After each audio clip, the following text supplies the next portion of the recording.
This is Hannibal, Rome's greatest enemy. This is Hannibal part 16. We have an ad in 3 seconds.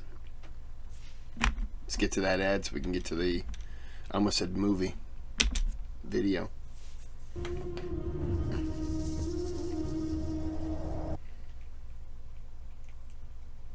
Attention retirees, if you're willing to be at your computer from 9 a.m. to 10:45 a.m. on most weekdays, I can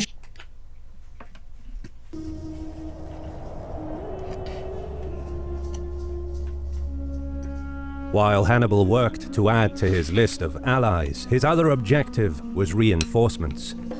His brother Mago advanced south and besieged Patelia. Together with Consentia, these two cities were among the most prominent in Brutium, boasting a developed infrastructure, imposing walls, and a bustling city culture. Now excuse me. Excuse me. These two cities were the cities that had just completely refused to give in to Hannibal, right? They were going to stay Roman, I believe. Its quest to establish dominion over Italy, Rome favored the urban centers of Brutium and had long been replacing their local ruling elite with the pro-Roman aristocracy. In turn, the pro-Roman factions of Patelia and Consentia treated the less urbanized communities in the region with disdain, which created a rift among Brutians. Needless to say, these internal divisions suited Rome as they made the region easier to control. But Mago now used this hostile factionalism to his advantage. He circulated news that Patelia was besieged, prompting thousands of Brutians, who were angry at the city for siding with Rome, to join Hannibal. Oh, nice. With his work in Brutium complete, Mago left Hanno the Elder in charge of the army and embarked for Carthage to seek support for the campaign in Italy.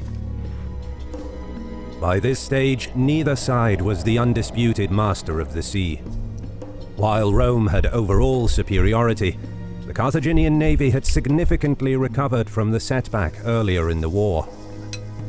Both could patrol far into enemy waters and raid coastal towns, but lacked the strength to rule the waves of the western Mediterranean. But with most of Brutium now under Hannibal's control, there was less risk for transporting troops from Africa to Italy. And with this, Mago disembarked in Carthage.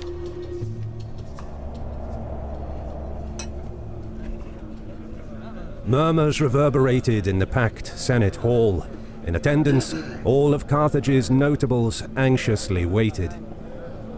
Then Mago rose to speak, presenting before the Senate the progress of the campaign in Italy.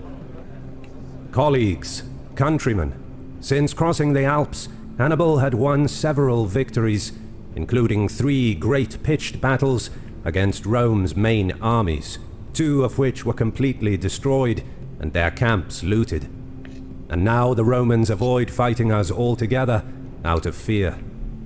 200,000 Roman fighting men are slain and 50,000 prisoners are taken. Italy is in a state of revolt, and the south had gone over to Hannibal. With a single army, Hannibal had achieved all of this against several Roman armies. Mago then turned away from the map to present to the Senate a bag filled with hundreds of golden rings belonging to the Roman aristocracy that fell at Cannae. He asked for funds and additional armies to be sent to Italy. With another 20,000 to 30,000 troops at his disposal, Hannibal would break Rome. Mago's presentation suggested that with the 18,000-strong army that he himself had recruited, consistent pressure could be applied in Brutium until the last of the cities loyal to Rome either came to Hannibal's side or were taken by force. Another army of 20,000 from Carthage could take and hold Apulia and its vital ports, thereby cutting Rome's ability to contest the waters of the Ionian Sea. This would open lines of communication between Hannibal and a likely ally, Philip V of Macedon, enabling uninterrupted transport of ships, provisions, and troops. Now, why does... was it Macedonia? Why do they want to suddenly become friendly with Hannibal? Do they just hate Rome, Italy? Or is he just trying to suck up? Anyone know? Will I find out? Let's find out. Finally, stationed in Campania with his main host, Hannibal would have complete control over southern Italy.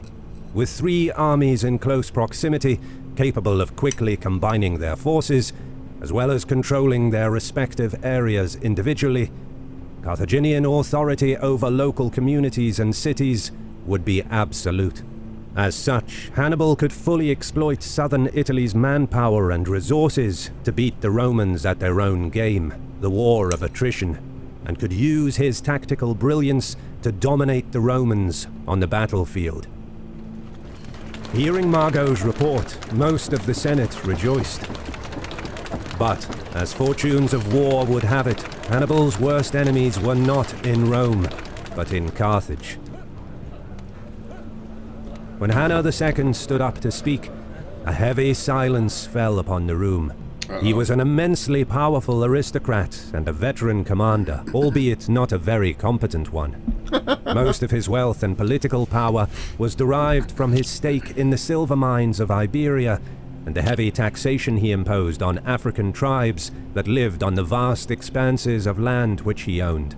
As such, in the Senate he represented the interests of the wealthy, for whom it was profitable to sue for peace with Rome, even with unfavorable terms for Carthage, because a peace agreement would enable Hanno and his supporters to assume their maritime commercial operations. In addition, their interests in rare metals is the reason why Hanno favored redirecting reinforcements to protect Iberia, and why he preferred territorial expansion not into Italy, but into Africa, where he and his powerful friends stood to profit from expanding their already endless tracts of taxable land.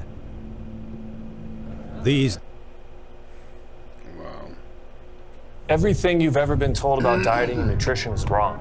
Both men and women alike assume that healthy eating should be a chore, a constant struggle to lose.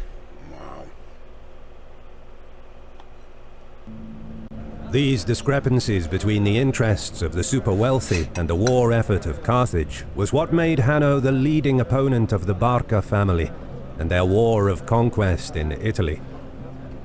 He addressed Mago. "You say the armies of the enemy are slain, yet you ask for more soldiers. You say the enemy camps are looted, yet you ask for corn and funds. I wonder, if you ask for all of this help, is Hannibal truthful about his victories? If he is, then I say he doesn't need help from us, and if he is not, then he doesn't deserve it." At hearing this, senators from the docks behind Hanno cheered him on. He continued, "You say, Mago, that Roman power is annihilated, and that Italy is in a state of revolt. I ask you then, has a single Roman or any of the 35 tribes come to our side?" "No, they have not," Mago replied. Hanno went on, "Then there are still too many Romans left. Do you know then, Mago, is the enemy's will to fight broken? Have they approached Hannibal for peace?" "I do not know," Mago answered, a truthful answer, given that he parted ways with Hannibal soon after the Battle of Cannae, and was unaware if any negotiations with Rome were taking place. "Well then," Hanno concluded, "with many Romans still in the fight, and no treating of peace, you have made no progress since the start of the war. I say, if Hannibal's victories are true, he should seek terms with Rome, and not ask for help from Carthage. For if he cannot obtain peace after his supposed victories, what terms will he be able to obtain if his fortunes against the Romans change? It seems to me that we are not discussing peace, but only talking about helping the agenda of one man, Hannibal." Hanno clearly showed in this senatorial meeting why he was one of the most capable orators of his time, But as clever as he was in discrediting Hannibal, the supporters of the Barcids were outraged, and they had every reason to be. Hanno insisted that Carthage must negotiate with Rome, that peace was necessary, thereby implying that Carthage should not and cannot risk the consequences of losing the war, but must make peace now while the going is good. If this fear of defeat ever reached the enemy, for the Romans it would be like smelling blood. Despite their setbacks against Hannibal, with such division among Carthage's top officials, the Romans would know that they had already won the war. So it's needless to say that Hanno's dissemination of this dangerous rhetoric directly undermined Carthage's war effort and perhaps its future as an imperial power. If you're Hannibal, and this is what you hear, now you're probably expecting, some people aren't going to go along with what you want. But if you hear that, what's your incentive to keep fighting for your country? It would kind of be like, okay, give it all up, go back home, and just tell Rome, I'm done. Do what you want.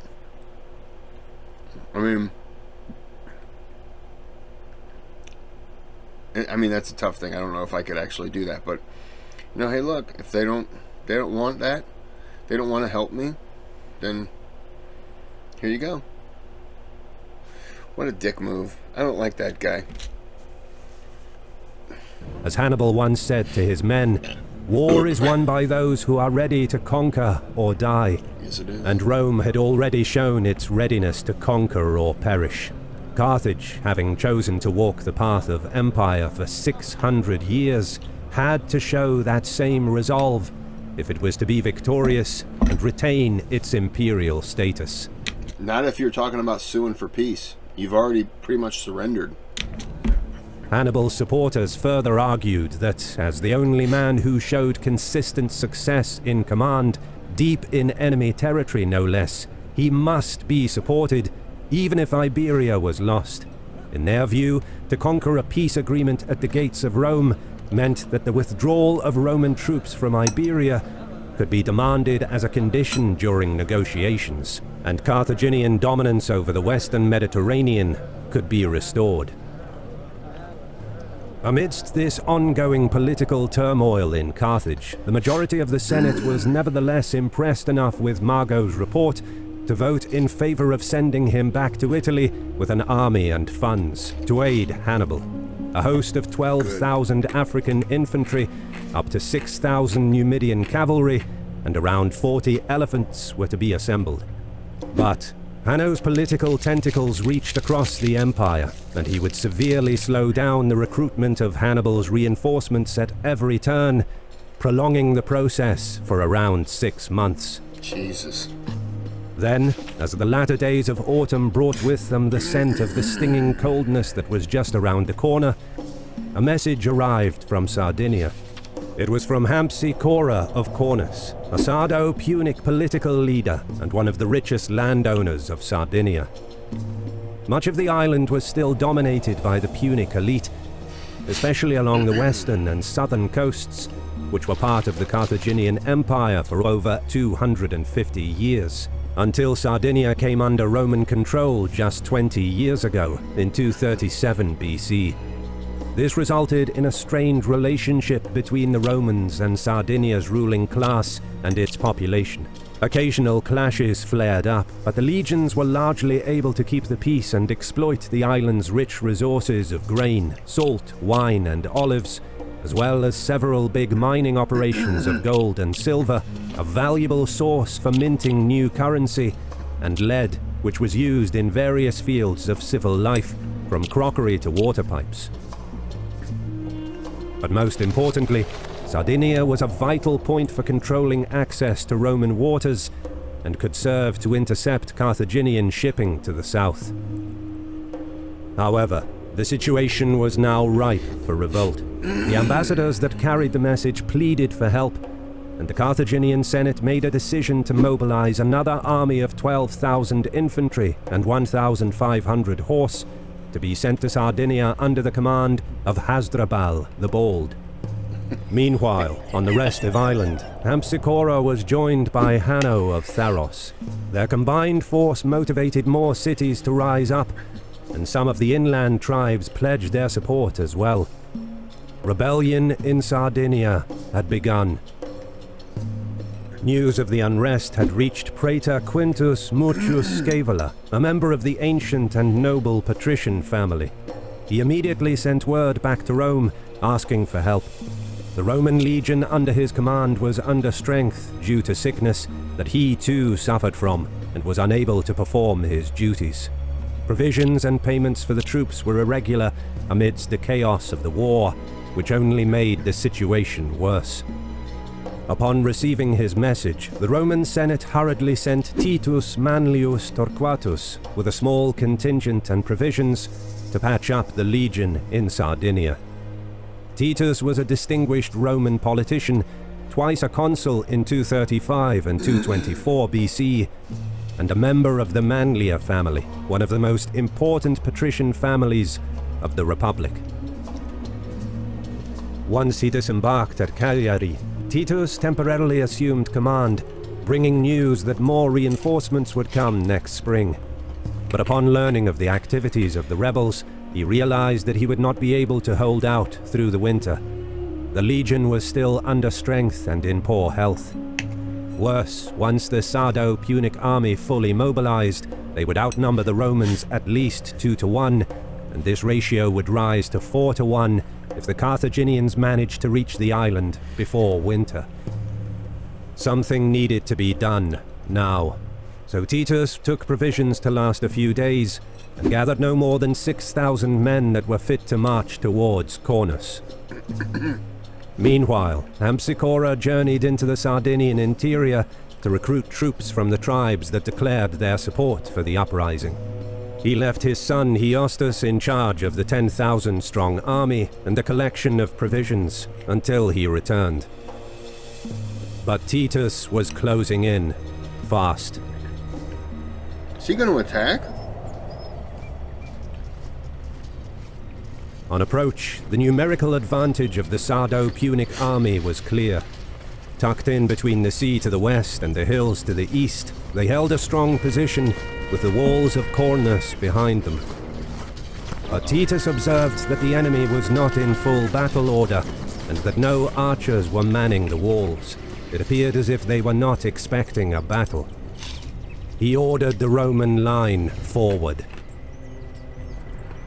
All too aware of the poor physical condition of his men, Titus slowed the advance to a crawl, making it easier for his tired troops to maintain their formation. He had hoped that by closing the distance he would unnerve the enemy and force them into committing themselves forward. If the Sardo-Punic troops broke formation to charge, this would give the compact Roman legion a chance. But Hiostus's orders were not to attack. Titus gradually halted his advance a mere stone's throw away from the opponent, yet they wouldn't move. Understanding that it would be impossible to dislodge a more numerous and better rested army from their defensive position, the Roman general resorted to harsh language. He berated Hiostus, questioning his bravery and his manhood. Some of the centurions joined in with their own insults. The laughter of the Roman troops could be heard inside the city. The young Sardo-Punic aristocrat was fuming. After a few minutes of this verbal barrage, he could take no more. With their pride bruised, Hiostus's men attacked with zest. The weary Roman line bore the initial brunt of the charge with some difficulty, but they held their nerve, encouraged by experienced centurions to stay compact behind their shields until the enemy ran out of steam. Titus then gave the signal. The formation of the less disciplined Sardo-Punic troops quickly began to crumble against the advance of the veteran legionaries. Step by step, the Roman line trod forward, jabbing at the enemy from behind the wall of shields. It soon became clear that Hiostas's rash attack for the sake of saving face in front of his men was a bad decision. By attacking the Roman line, he abandoned his strong defensive position and trapped his own army between the enemy, the hills and the sea, and the walls of the city. Unable to escape, 5,700 Sardo-Punic troops, some 60% of his army, were cut down, but the exhausted Romans could fight no more and had begun taking losses as well. Seeing that his men are at their limit, Titus pulled back.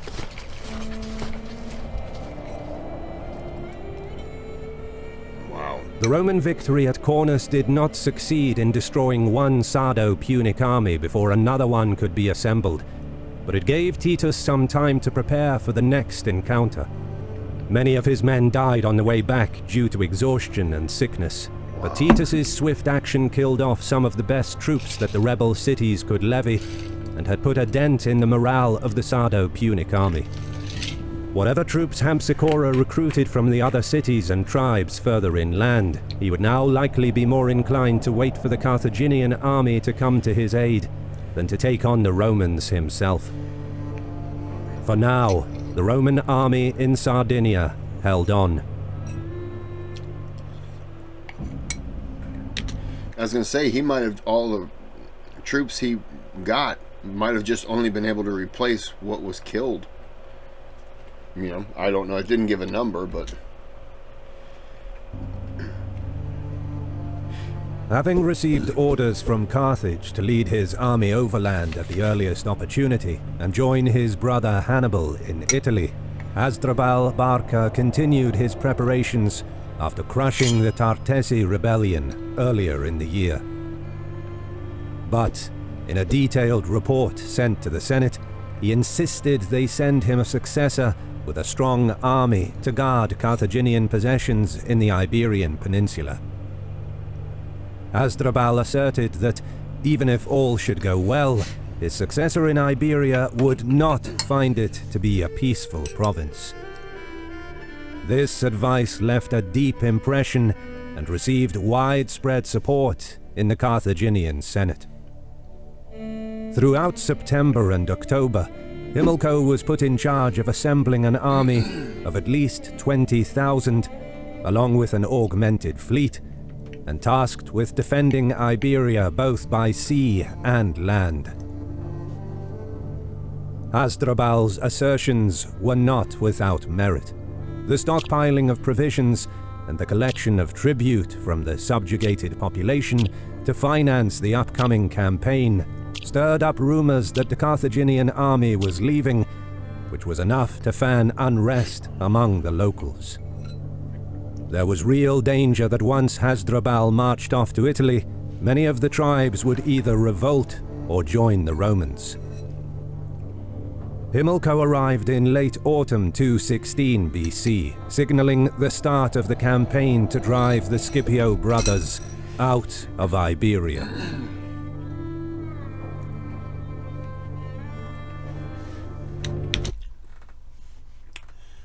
So that's where we're going to take it.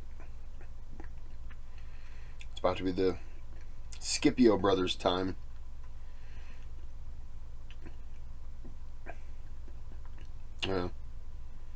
At least no one was decapitated, and their skull was used as a chalice.